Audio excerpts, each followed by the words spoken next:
નમસ્કાર દર્શક મિત્રો, મળવા જેવા માણસ કાર્યક્રમ અંતર્ગત હું હરેશ કાવાણી આજે આપની સાથે એક એવા વિરાટ વ્યક્તિત્વનો પરિચય કરાવી રહ્યો છું જે સૌરાષ્ટ્રનું જ નહીં ગુજરાતનું ગૌરવ કહી શકાય એવા દરબાર શ્રી પૂંજાવાળા સાહેબ. સૌરાષ્ટ્રની ધરતીનો પરિચય આપવો હોય તો સંત સુરા અને સતીની આ ધરતી. સૌરાષ્ટ્રનો પરિચય આપવો હોય તો સૌરાષ્ટ્રનું લોક સાહિત્ય અને સૌરાષ્ટ્રનું ચારણી સાહિત્ય. અને એવું સૌરાષ્ટ્રનું લોક સાહિત્ય ને એમાંય લોક વાર્તાઓ એ સૌરાષ્ટ્રના હૈયે હિલોળા લેતી આ લોક વાર્તાઓને પોતાના હૃદયમાં સંગ્રહીને વર્ષોથી સૌરાષ્ટ્રની આ ભાતીગળ સંસ્કૃતિને દેશ અને વિદેશમાં પહોંચાડવાનું એક સુંદર કામ કરનાર આપણા સૌના મુરબ્બી, બહુ જ ઊંચા ગજાના વાર્તાકાર દરબાર શ્રી પૂંજાવાળા સાહેબ અત્રે આપણી વચ્ચે ઉપસ્થિત છે. અને એમની સાથે ચાલો થોડી મીઠી વાતો એમના જીવનની અને લોક વાર્તાઓ વિશે કરીએ. બાપુને વિનંતી કરું કે બાપુ, આપણા જે દર્શક મિત્રો છે એમને આપના બાલ્યકાળથી લઈને યુવાવસ્થા સુધીની થોડી વાત કરું. આમ તો આપની 88 વર્ષની ઉંમર છે આજે, પણ બાળપણના એ દિવસોને યાદ કરીને પૂછવાનું મન થાય કે તમારા બાળપણમાં તમારા માતા પિતાના સંસ્કારોનો પ્રભાવ, એમની પાસેથી આ લોક વાર્તાઓ શીખવા જાણવાનો વારસો તમને કઈ રીતે મળ્યો છે? હાજી, મારો જન્મ થયો તે પહેલાં 11 મહિના આગળ એક મહાન સંત સિદ્ધ પુરુષ ચુડાના રામાપીરના મોટા ઉપાસક ડાયા બાપુ કરીને હતા. એમણે કહેલું કે દરબાર પૂંજાવાળા નો જન્મ એબલવાળાને આંગણે માતા ગનુબાની કુખે સંવંત 1985 ભાદરવા સુધી દશમે ડાબા હાથે લાખો સહિત આવશે. એવી રીતે મારો જન્મ થયો. એટલે મારા બા અને મારા બાપુના મોટી ઉંમરે હું પુત્ર તરીકે જન્મ્યો. એટલે કેટલો બધો પ્રેમ ને લાગણી હોય મારી ઉપર. મારું આખું જીવન પ્રેમમય ગયું છે. મારી બા મને ખોળામાં લઈ અને યોગ વશિષ્ઠ અને ગીતાજી સંભળાવતા હતા. ત્યારે મને તો એનો કંઈ ખ્યાલ ન હોય, પણ મારા ઇનર કોન્શિયસમાં પડેલા આગલા જન્મના સંસ્કાર હોય કે ગમે તે હોય, મારું આખું જીવન છે ને એમાં બચપણનું જીવન એ આપણે અંગ્રેજીમાં કહી શકીએ ને મિસ્ટિસિઝમ, એની ઉપર આધારિત છે, રહસ્યવાદ ઉપર. ભીડ ભજનમાં મારા પિતાશ્રી ચાંદીનું એક મોરું 550 તોલાનું એ પધરાવતા હતા. ત્યારે ડમરું વાગ્યો અને એક સાધુ પધાર્યા. એ મારા સામે જોઈ રહ્યા, જાણે કે મને ગિરનારમાં લઈ જાવ હોય તેમ. ત્યાં શાંતિનાથજી પધાર્યા, ગિરનારના ભીડ ભજનના એ મહાન સંત હતા. એટલે એને કહ્યું, મહારાજજી એ તો અબ બહુત છોટે હે, નહીતર હું ગિરનારમાં હોત અત્યારે એમની સાથે. પણ એ મારા અવધૂતજી, મારા સદગુરુ મને 9 વર્ષની ઉંમરે મળ્યા. એક શ્રેષ્ઠ પુસ્તક, એક સારો મિત્ર અને કોઈ એક પ્રેરણાદાયી વ્યક્તિત્વ એ કોઈને પણ પ્રભાવિત કરતું હોય. તો આપના જીવનમાં એવા કોઈ સારા પુસ્તકો જેનાથી આપ પ્રભાવિત થયા હો, એવા આપના એવા મિત્રો હોય જેનાથી આપને સ્નેહ પ્રેરણા મળી હોય, અને એવા કોઈ મહાપુરુષ, એવા કોઈ ચિંતક જેમનો પ્રભાવ આપના ઉપર રહ્યો હોય, તો એની વાત થોડી અહીંયા જણાવવા વિનંતી. અને આપના પ્રાઇમરી શિક્ષણ અને હાઈસ્કૂલના શિક્ષણની થોડી વાત દર્શક મિત્રોને જણાવો. હાજી, અમે આ મકાન આપ જે હું બેઠો છું એ સને 1938માં થયા ત્યારે અમે રહેવા આવ્યા. મારા બચપણના શિક્ષક તો હતા ભાઈ શંકરભાઈ કરીને, એને મને એકડો કૂટાવ્યો. હાઈસ્કૂલનો અભ્યાસ મેં કર્યો કમરીબાઈ હાઈસ્કૂલમાં. સિતોજ સાહેબે મારી પાસે પુષ્કળ પ્રમાણમાં નવલકથાઓ અને અન્ય સાહિત્ય, જેમ કે રમણલાલ દેસાઈ છે, સરસ્વતીચંદ્ર છે, પછી મુનશીજીના બધા સેટ છે, મેઘાણીબાઈના 5 રસધારના ભાગ છે, એ બધું મારી પાસે પુષ્કળ સાહિત્ય વંચાયું. એને કારણે હું તૈયાર થયો. અને 12મા ધોરણ પછી હું જેવો કોલેજમાં ગયો તો એક જ કોલેજ હતી માત્ર, ધર્મેન્દ્રસિંહ કોલેજ. અને યુડી ભટ્ટ સાહેબ એ વખતે રામકૃષ્ણ મિશનના બહુ ઉચ્ચ કક્ષાના આધ્યાત્મિક વ્યક્તિ હતા, આત્મસ્થાનંદજી. મકરંદ દવે ક્યારેક મળતા હતા. એની સાક્ષીએ, ત્રણેયની સાક્ષીએ હું આપને કહી શકું કે મારામાં જે દર્શન શાસ્ત્ર આવ્યું અને મારામાં જે પ્રેમનો પ્રવાહ છૂટી ગયો, હું આખા જીવન દરમિયાન પ્રેમથી વગેરે આગળ કોઈ સાધના મારે માન્ય નથી રહી. એટલે હું મોટો રાધા કૃષ્ણનો ઉપાસક છું, માધુર્ય ભક્તિનો ઉપાસક છું. અને કોલેજ કાળ દરમિયાન એટલા બધા વિદ્વાનો મળ્યા. અમરનગરના અમારા રાજવી દરબાર સરી, મોટા રાજવી અમરાવા બાપુને ત્યાં બહુ સાહિત્યજ્ઞો આવતા હતા, વાર્તાકારો આવતા હતા, ગવૈયાઓ આવતા હતા. તેમાંથી ઉત્તમમાં ઉત્તમ વાર્તાકારો મને સાંભળવા મળ્યા. વીરાભાઈ માલસડિયા, કરણદાનજી સનાળી, એના ભાઈઓ, એ બધા વાર્તામાંથી મેં ધીમે ધીમે કરીને મારી નિજી શૈલીથી વાર્તા કરી અને વાર્તાઓ અરીસા સામે કરતો હતો. મને સંભળાવતો હતો વાર્તા. એટલો અમે રિયાઝ કર્યો પુષ્કળ પ્રમાણમાં. બાબુ, સૌરાષ્ટ્રની ધરતી એટલે સંતોની ધરતી કહેવાય. તો હું તમને સ્વાભાવિક રીતે મને પૂછવાનું મન થાય કે સૌરાષ્ટ્રના એવા કયા સંતો છે કે જેમની પ્રેરણા, જેમની કૃપા આપના ઉપર રહી હોય અને આપનો સ્નેહ એમની સાથે રહ્યો હોય. તો થોડી એ વિશે વાત. મને જ્યાં સુધી ખબર છે ત્યાં સુધી બજરંગદાસ બાપા સાથેનો આપનો નિકટનો નાતો પણ બહુ જ ખ્યાત છે. બજરંગદાસ બાપા, હું બગડાણે જાઉં, એમને લોક વાર્તાઓ બહુ પ્રિય લોક વાર્તાઓ બજરંગદાસ બાપાને. એટલે મને એ છેવટે દોસડો કહીને બોલાવવા માંડ્યા, એટલા પ્રિય. મારા પત્ની અમારા નબળા વરસ આવ્યા ને એટલે મને કે બાપાને 1 લાખ રૂપિયા આપવાને એ સાવ સરળ વાત છે. હું ગયો, રાત્રે ઘાટ કર્યો, 12 વાગે બાપુએ દેશી બેડી પીતા તો ઊભા થઈને બજરંગદાસ બાપાએ કીધું, દોસડા આયા આમ સામો બેસ. હું સામો બેઠો તો બાપાએ મને કીધું કે આપણે કોણ છીએ, કેવી રીતે અહીંયા આવ્યા છો તમે, એવું ત્યાં વિચારાતું હોય છે. આજની ઘડી અને કાલનો દિવસ દરિયો ધૂણે રાતને દે, એ પૈસા હું કહેવાય એ ભૂલી ગયો. હું 1 લાખ માંગવાનું ભૂલી ગયો. અમે એમ કરીને પૂરું કરી દીધું. આજે મને કોઈ અછત તો આંબી નથી, પણ આંબે તો મને કોઈની ચિંતા થતી નથી. અમારા ચિરંજીવી વિક્રમભાઈ સામા બેઠા છે. હું 60 સંતોને સાનિધ્યમાં બેસી અને એની સાથે પાર વિનાની આધ્યાત્મિક ચર્ચાઓ કરી છે અને મને ઘણા બધા માર્ગદર્શક થયા છે. પણ 2 વ્યક્તિને હું કદી, એક તો તેને બજરંગદાસ બાપાની વાત તો મેં આપને કહી દીધી, ઓલી 1 લાખ રૂપિયા વાળી. પણ બીજી એક વાત કહી દઉં આપને કે મથુરાદાસજી વનખંડી કહેવાતા હતા. એ જંગલમાં ફરતા હતા. એનું કમંડળ આમ છૂટી ગયું ને નદીમાં, તો નદીમાં કમંડળ દળદળતો આમ નીચે ગયો. એ પાછું 3 વાર એમ કર્યું ને તો એક ભાઈએ મને કીધું, બાપુ ગાંડા જેવા. મેં ગાંડા નથી ભઈલા, આ તો રામકૃષ્ણ પરમહંસદેવ જેવી વાત થઈ કે એકવાર નહીં, આ મારું કમંડળ છે એમ લાગ્યું એમને. અને બીજા શામજી બાપુ, હું સંધ્યા વખતે કોઈ સાયકેટ્રિક કેસ નથી, માનસિક નહીં, પણ સંધ્યા વખતે રડું ને તો એ મારા બાએ મારા પત્નીને કીધું કે આને ધૂપ આપવો લોબાનનો. એ હું બાપુ પાસે ગયો હતો. બાપુએ આપ બધાને ઉપયોગી થાય એવી વાત શામજી બાપુએ કીધું, પૂજાવાળા આ ગંગાજી જેવી આંબાજર છે ને એ ચાલી જાય છે, એટલા સુધી ઊભા રહ્યો ને એટલે શાંતિ વળી જશે. આપ બધાને ભલામણ, આટલા શ્રોતાઓ બેઠા છે એટલા ને પછી સાંભળો એને કે આ પાણીમાં બેસો એટલે કામ, ક્રોધ, મોહ, માયા, મનુષ્ય ધીમે ધીમે ધીમે આપણાથી અળગા થવા. મારા ગુરુદેવ અવધૂતજી શેષાવન ને ભરતવનની વચ્ચેથી એક રસ્તે, બહુ વિકટ રસ્તે, એક નાના એવા સુંદર મજાના આશ્રમ બન્યો એવા ફરતા પહાડો અને રે. મેં અહીંયાથી નક્કી કર્યું અત્યંત પ્રકૃતિ પ્રેમને, એટલે મેં અહીંથી નક્કી કર્યું સાંથળીથી કે મારે આ પ્રકૃતિને પી જવી અને પછી એને ગુરુદેવ પાસે મૂકી દેવું કે આમ જો મેં આમ કર્યું.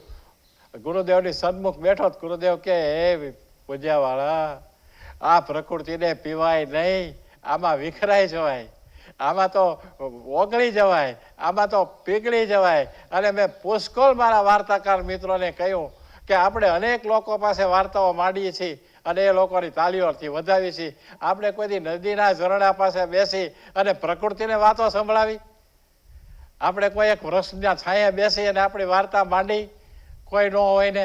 જેમ મેં આપને પહેલાં કહ્યું એમ અરીસા સામે હું વાર્તા કરતો હતો. આમ કરીને આમ તરવાનો ઘા કરવાનો આવે ને, અરીસા સામે બેસું તો હું મારી ભૂલ સુધારી લઉં. આમ નહીં, આમ તરવાનો કહો એટલે મોઢું આડું ન આવે હાથની. આવી વાત છે. એટલે એમને મને પુષ્કળ પ્રેરણાઓ આપી છે. થોડાક આપને અહીંયા એક સહેજ વિનંતી કરી દઉં કે આપ ભાયાવાળા અને માલાદેની વાર્તા વાંચી જાજો. આના અનુસંધાનમાં આમાં સમય નથી, અડધી કલાકની વાર્તા છે, તો આપને ખ્યાલ આવશે કે માલાદે કોણ હતા અને ભાયાવાળા કોણ હતા. મારા 5મી પેઢીએ થઈ ગયેલા એ ભાયાવાળાની પછાડી હતી ને, ભાદરમાં તરતી હતી અને માલાદે એને હાથ અડાડ્યો હતો. આવા સુંદર પ્રસંગો વાર્તામાં વીણ્યા છે, પુસ્તકમાં લખાયા છે અને આપણી સમક્ષ અત્યારે આનંદથી એ રજૂ કરી રહ્યો છું. બાપુ, જીવન તો વહેતી ગંગા જેવું છે. સુખ દુઃખના પ્રસંગો અનેક આપના જીવનમાં આવ્યા હશે. એ સુખ દુઃખના પ્રસંગોમાંથી આપના જીવનમાં કેવી પ્રેરણા મળી છે, આપણા જીવનમાં કેવું પરિવર્તન આવ્યું છે, એની વાત થોડી દર્શક મિત્રોને કરીએ. અને 70 દિવસ રાજકોટની હોસ્પિટલમાં રહ્યો. મારા બાપુ સતત માળા ફેરવા કરે અને એક સમય એવો આવ્યો કે ગંગાજળ આવી ગયું, જેમ 79માં આવ્યું એમ 65 આપણે પાછા ફરી છીએ, થોડુંક વિહંગાવલોકન કરી રહ્યા છીએ. સને 1965માં મારા બાપુએ મારા પેટ ઉપર માળા મૂકી અને જે બહાર નીકળી જાય એમ આમ આર્તનાદ કાઢ્યો કે હે ભગવાન, મારા દાદાને, એટલે મારા બાપુનું નામ પૂંજાવાળા હતું, એટલે મારા કાઠીમાં દાદાને બચાવી લે, મને લઈ લે. અને માળા મૂક્યા પછી મને બિલકુલ સારું થઈ ગયું અને મારા બાપુ એક જ મહિનામાં પોતાના નિજધામ પધારી ગયા. બાબર અને હુમાયું જેવો, બરોબર એક્ઝેક્ટ બાબર ને હુમાયું જેવું. બાપુ, આપ જ્યારે વચ્ચે મેં આપને પારિવારિક પ્રશ્ન પૂછ્યો, દાંપત્ય જીવનની આપે વાત કરી, એ વાતમાં ક્યાંક ને ક્યાંક આપનો ઈશારો પુનર્જન્મ ઉપર હોય એવું મને લાગ્યું છે. તો મારે તમને એક સીધો જ સવાલ કરવો છે કે આપ પુનર્જન્મ વિશે શું માનો છો? પુનર્જન્મ અને પુનરાગમન વિશે મેં પુષ્કળ વાંચ્યું છે, એથી વધુ વિચાર્યું છે અને એથી પણ વધુ તો મારા સદગુરુ અવધૂતજીના આશીર્વાદથી, એમની પ્રેરણાથી અનુભવ્યું પણ છે. એને માટે થઈને આ ભાયાવાળા અને માલાદેની વાર્તા સાંભળી લેજો. હવે સુકરાત કહે છે કે જબરજસ્ત વિચારક, मेरा विश्वास है कि पुनर्जन्म सत्य है. राल्फ वाल्डो इमर्सन कहे छे आत्मा मनुष्य देह में बाहर से आती है. ઈશોક બિશાવેલ, જેને નોબેલ પુરસ્કાર મળેલું હતું, એ કહે છે કે बिहाइंड द स्टोव की कहानियों में से प्रत्येक वस्तु ईश्वर का ही अंश है. मृत्यु हो ही नहीं सकती, शरीर नाशवंत है. हरमन हेस, नोबेल पुरस्कार विजेता, सिद्धार्थ में लखे थे, इसने इन सभी रूपों और चेहरों को सहस्रों संबंधों में परस्पर जड़े हुए देखा, नवा जन्म लेते हुआ भी देखा. Richard block, Jonathan Winston single, जो कुछ हम वर्तमान जीवन में सीखते हैं उसी में से हम अगला जीवन चुनते हैं. किंतु जो तुमने एक ही जीवन में इतना कुछ सीख लिया है कि तुम्हें यहीं तक पहुंचने के लिए 1000 जीवनों में से गुजरना नहीं पड़ता है. मारो आ वातने अनुमोदन आपवानो एक अत्यंत ऊंचो मत आपने दर्शावुं छुं. आया तुलसी साहबमां दुधाधारी महंत हता अने एना सामे भोज नामना ए वाक्याना એને ચડાઈ કર્યા કરતા હતા, પણ એ ફાવતા નહોતા. અહીંયા ડેડાડમાં સુમાત કોટીલા હતા. હવે એમાં સુમાત કોટીલા વારંવાર આનો બચાવ કરતા હતા ભોજ કોટીલાથી. એક દિવસ દુધાધારી મહારાજ અને સુમાત કોટીલા બેઠેલા. સુમાત કોટીલાની આંખમાં આશરો અને પૂછ્યું, દુધાધારી મહારાજ કે આપણે કેમ આંખમાં આંસુ આવી ગયા? એ કે બાપુ, મારા પછી મારો પુત્ર નથી, નહીતર તો અમે 2 પેઢી સુધી આપના આમાં આ તુલસી સાહેબની જગ્યા ન ભાંગવા દઈ. તો કે એમાં શું? એનો ખોડીદાસ નામનો શિષ્ય હતો ને, એને કીધું, ખોડીદાસ તું જાશો કે હું જાઉં? કે બાપુ, આપની આજ્ઞા હોય તો હું જાઉં ને. ખોડીદાસથી તૈયારી કરી, સમાધિ લઈ લીધી. આયા હુમાયત કોટીલી દંત હોતા જન્મા, એનું નામ દંતો કોટીલો પાડવામાં આવ્યું. દાંત સોતા જન્મા અને થોડાક લંગડાતા હતા, એ આયા પણ લંગડાના. અને આવી અને દૂધાધારી મહારાજે કીધું કે તું ખોડીદાસ નથી, સીધો હાલ, હજી તો કંઈક લડાઈઓ લડવાની છે. હું પૂર્વજન્મમાં અને પુનઃજન્મમાં એટલો બધો માનું છું કે મારા કાગળ ખીચામાં પીડ્યા છે. સંક્રાંત એટલે સોક્રેટિસથી માંડી અને પુરસ્કાર જેને નોબેલ મળ્યા છે એવા પુરસ્કારના માણસોએ માન્યું છે કે આત્મા અમર છે, શરીર છૂટી જાય છે, આત્મા ફરી જન્મ લે છે. આશા તહાં વાસા, કબીરદાસજી કહે છે. યદ્ય કામ્ય તે તત લભ્ય તે, આ ઉપનિષદનું વાક્ય છે. 88 વર્ષની બાપુ જયફએ તડકો છાંયો જોતા જોતા આપ આ ઉંમરે અવસ્થાએ પહોંચ્યા છો. હવે ભવિષ્યમાં આપનું વિઝન કહીએ અથવા તો આપનું દર્શન કહીએ, એ દર્શન કઈ દિશાનું છે એની વાત થોડી દર્શક મિત્રો સાથે કરીએ. હાજી, આપણે મારે ખાસ એટલું કહેવાનું રહે છે કે અત્યારે થોડાક આછરી રહ્યું છે આપણું લોક સાહિત્યની, ભજન સાહિત્ય છે, દુઆછંદ છે, લોકગીત છે, હાસ્યરસ થોડોક ચાલે છે સારી રીતે, પણ વાર્તા થોડીક ઓસરી રહી છે. તો આપ જેટલી પણ વાર્તા સાંભળશો ને એમાં આપ ક્યાંક જેમ કે મેં આ મારા પત્નીની વાત કરી એવી અનેક સતીઓ, એવા સંતો, એવા સુરવીરો, એની વાર્તાઓ અમે અમરનગરના પેલેસમાં મારા બાપુની સમક્ષ વાર્તા લોક સાહિત્યકાર આવ્યા છે એમ કોઈ કહેતું નહોતું. પુષ્કળ આવતા હતા, મેરવાડ મારવાડથી વાર્તાકારો. આજે વાર્તાનો પ્રોગ્રામ છે એમ કહેવામાં આવતું હતું. એટલે વાર્તાઓ આપ જેટલી સાંભળશો ને, મારી 19 વાર્તાઓનું એક પુસ્તક પ્રેસમાં જઈ રહ્યું છે. 7 સંત ચરિત્રો છે. રાધામાં, આપણા રાણીમાં રૂડીમાં, આપણા દેવીદાસ બાપુની પ્રણાલિકા આખી પરબવાવડીની, પછી જેસલ તોરલની બહુ ઉચ્ચ કક્ષાની વાર્તા. આ બધી આપ આવે ત્યારે મારી ભલામણ છે સાંભળજો. પણ મારે આપણે એ કહેવું છે કે વાર્તાના પ્રકાર મુખ્ય 3 છે. ચારણ હોય, બારોટ હોય, મીર હોય, પણ 3 વાર્તાના પ્રકારો છે. એક વાર્તા સંગીતમય રાગે ચડાવીને, વાક્યો રાગે ચડાવે, જેમ કે કાનજીભાઈ ચડાવતા હતા. એક મિશ્ર કે ભાઈ રાગે વાર્તા ચડે નહીં, એટલે કાવ્યો રાગે ચડે, વાર્તા શબ્દ બોલીને ચર્ચીને કહેવાય. એક હું વાર્તા કરું છું, આવી રીતે બચુભાઈ કરતા હતા. એ વાર્તાઓ બધી બેઠી થડીની છે. એટલે એમાં કાવ્યો બહુ આવતા હોય, પણ કાવ્યોને રાગે નહીં ચડાવવાના. હું અત્યારે વાત કરી અહીંથી આરોહ અવરોહની ગતિ વધુ. આરોહ અવરોહની ગતિમાં જેટલો માણસ ફાવી જાય એને ઠા બાંધ્યો અમે કહીએ છીએ. એ ઠા બાંધે અને ઠા બાંધીને જે વાર્તા કરે ને એ પુષ્કળ સફળ થાય. ઘણી વખત વાર્તા સફળ થાય.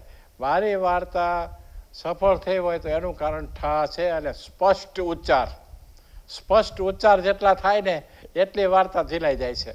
અને વાર્તા ઝીલનારો માણસ છે. જો હું કોઈ પણ સતીની સંતની વાર્તા કરતો હોઉં છું ત્યારે અહીંયા રાત્રે આપે ઝૂલો છોડ્યો, એ ઝૂલા ઉપર સૂતો માં અમરબાના ખોળામાં આરામ કરતો હોઉં અને માને યારે આંખો મિલાવતો કે એમાં બન્યું હતું કાઠિયાના ઘોડા વાહે થયા હતા. આપણે જેસલ તોરલની વાતમાં સાચી વાતે આત્મા હેઠો ઉતરે. તાર રે તબોર સતીના હાથમાં, સતી કરે અલખનો આરાધ, ત્યારે વચન રે સંભાળી અને વેલા જાગજો. અને કાઠી રે કેવા છે તોળી કાઠી રાણી, અને આળસ મરડીને જેસલ જાગ્યા. આ થઈ શકે? થઈ શકે. નીલ આર્મસ્ટ્રોંગ હતો ને, એ આખા વિશ્વનો ચક્કર ફરતો હતો. એક રેખાંશ ઉપર આવ્યો, એક રેખાંશ ઉપર. એટલે અરવિંદનું એ પોંડિચેરી હતું. પોંડિચેરીના અરવિંદ એમ કહેતા હતા પરદેશના શરીરવાળા માતાજીને, એનું મીરા નામ હતું, કે તમે એક રોવાડે ચેતન મૂકીને આવો. ચેતન કોઈ મૂકી શક્યા નહીં. માતાજી તો બહુ સત્ય હતા, એટલે સત્યના આચરણમાં એને કહી દીધું મને તો બળતરા થાય છે. આપણી તોળી રાણીને બળતરા ન થઈ, એને તો જેસલના આત્માને નીચે ઉતારીને થોડોક અવાજ પણ લીધો. અને પેલા રે મળ્યા માલા રૂપાને અને કર્યા છે પછી સંતોને જુવાર, હવરે વળાવીને પાછા વળ્યા ન વળ્યા એક તોળા દેનાર. આ શું છે? આ તાકાત ક્યાં છે? તાકાત મારે હિસાબે કોઈ પણ મારી જગ્યાએ વાર્તાકાર હોય ને તો પાત્રની સાથે જેટલો ઓતપ્રોત થઈ જાય, રાતો ને રાત્રો આ બીના બની છે કે નથી બીના એનો મંથન કરે, આત્માની અંતઃકરણની ગોળીની અંદર એ ગોરડામાં બુદ્ધિનો રવૈયો ફેરવી અને જે રસાયણ નીકળે એ વાર્તામાં મૂકે ને એ વાર્તાકાર સફળ થાય. આ વાર્તાના મારી વાર્તાના સફળમાં એક તો અત્યંત સાધુઓ અને સંતોના સમાગમમાં મને કેટલાય રહસ્યવાદી મળ્યા. 40 વર્ષે તોળા કીડાણા નામના એ તોળાને જેસલ ઉતર્યા, એ કીડાણા નામના ગામમાં ઉતર્યા, ત્યાં કાઠી પાસે અત્યારે એક એ બીજું સંતોના, બીજું બાના બાનો પુષ્કળ પ્રેમ. અને આપે ઘણી વાર વાત સાંભળી લીધી દાંપત્ય પ્રેમ. હું વાર્તાને આમ આડાહવળી કરીને ચર્ચી દઉં અને એ ફૂલ ગૂંથણી કરે હુકરીના બાળા જેવી, મને હામી કહી દે જો આ ને આમ ને આમ. એ કેટલો બધો સહકારને સાથ મળતો હશે. અને એટલે તો આ દુઓ સાખી આવે છે, સાધક સિદ્ધ અરુ, સાધક સિદ્ધ અરુ સંત તેનકા બાત અપેલ, હરા પરી की बात नहीं, वो तो खरा खरी का खेल. આ બધા આપણે જે કઈ ક્યાંય માળા પડતી મૂકીને મને મરતો બચાવીને પોતાનું જીવન અર્પણ કરે, ખરાખરીનો ખેલ. ચાંદલાવાળી વાત ખરાખરીનો ખેલ. બજરંગદાસ બાપા જેવા આટાડે છે મનજીભાઈ હાજર, એ હાજર હતા. મને કે પૂજાવાળા કોઈ કહેતા કોઈને આ બાવાજીએ આટલો પ્રેમ નથી આપ્યો, તમને દોષડો કહે છે. એ શું કામે વાર્તાના પ્રતાપે, મારામાં શું વાર્તાના તત્વ જ એવા ઊંચા ને કે એ મને સ્વીકારે છે. સૌરાષ્ટ્રની ધીંગીધરાના ધીંગા લોક વાર્તાકાર દરબાર શ્રી પૂંજાવાળા સાહેબ સાથેની આ નાની એવી મુલાકાત યાદગાર બનશે એ તો ચોક્કસ છે. આપણે એમના જીવન વિશેની વાતો કરી, એમની લોક વાર્તાઓની શૈલી વિશે વાતો કરી, પણ જે કંઈ હું જાણું છું એમના જીવન વિશે, એમને મળેલા એવોર્ડ્સ વિશે, એની ટૂંકમાં વાત કરી આપ સૌ દર્શક મિત્રોને એમનો એક નાનો પરિચય આપીશ. હજુ હમણાં જ 15 દિવસ પહેલા સૌરાષ્ટ્ર ગુજરાતનો લોક સાહિત્ય ક્ષેત્રનો શ્રેષ્ઠ એવોર્ડ હેમુ ગઢવી એવોર્ડ બાપુને મળી ચૂક્યો છે મોરારી બાપુના હસ્તે. એ જ રીતે દિલ્હીની કથા નામની સંસ્થા બીબીસીના માધ્યમથી બાપુને એક શ્રેષ્ઠ વાર્તાકાર તરીકેનો એવોર્ડ પણ મળ્યો છે. ઝવેરચંદ મેઘાણી એવોર્ડ, દંતાલીથી સ્વામી સચ્ચિદાનંદજી દ્વારા એમને વિશેષ સન્માનિત કરવામાં આવ્યા છે. સૌરાષ્ટ્ર ગુજરાતની વિભિન્ન સંસ્થાઓ દ્વારા લગભગ 60 થી 70 સંસ્થાઓએ એમને સન્માન આપ્યા છે. ઉપરાંત આકાશવાણી રાજકોટની અંદર 47 વર્ષ સુધી અવિરત કામ કર્યું છે આજ પર્યંત. એ જ રીતે ટેલિવિઝનના ક્ષેત્રમાં છેલ્લા 20 થી 25 વર્ષથી લાગલગાટ આપ લોક વાર્તાકાર તરીકે પ્રસિદ્ધિ પામી રહ્યા છો. આપના બહોળા વ્યક્તિત્વની અંદર જે સૂઝ, સમજણ, સૌરાષ્ટ્ર ગુજરાતની ભાતીગળ સંસ્કૃતિને ઝીલવાની જે તાકાત છે એ ગુજરાત નહીં પણ ગુજરાતના સીમાડાઓની બહાર દેશ અને વિદેશ સુધી આપના આ લોક વાર્તાકાર તરીકેની સુવાસ અને સુગંધ એ પ્રસરી છે. એનો આનંદ આજે અહીંયા દર્શક મિત્રો સામે વ્યક્ત કરું છું. આજના કાર્યક્રમમાં સૌરાષ્ટ્રની ધરતીનું ખમીરવંતું નામ કહેવાય, લોક વાર્તાના જીવંત ઉપાસક કહેવાય એવા દરબાર શ્રી પૂંજાવાળા સાહેબને આપણે રૂબરૂ મળ્યા, એની મુલાકાત કરી.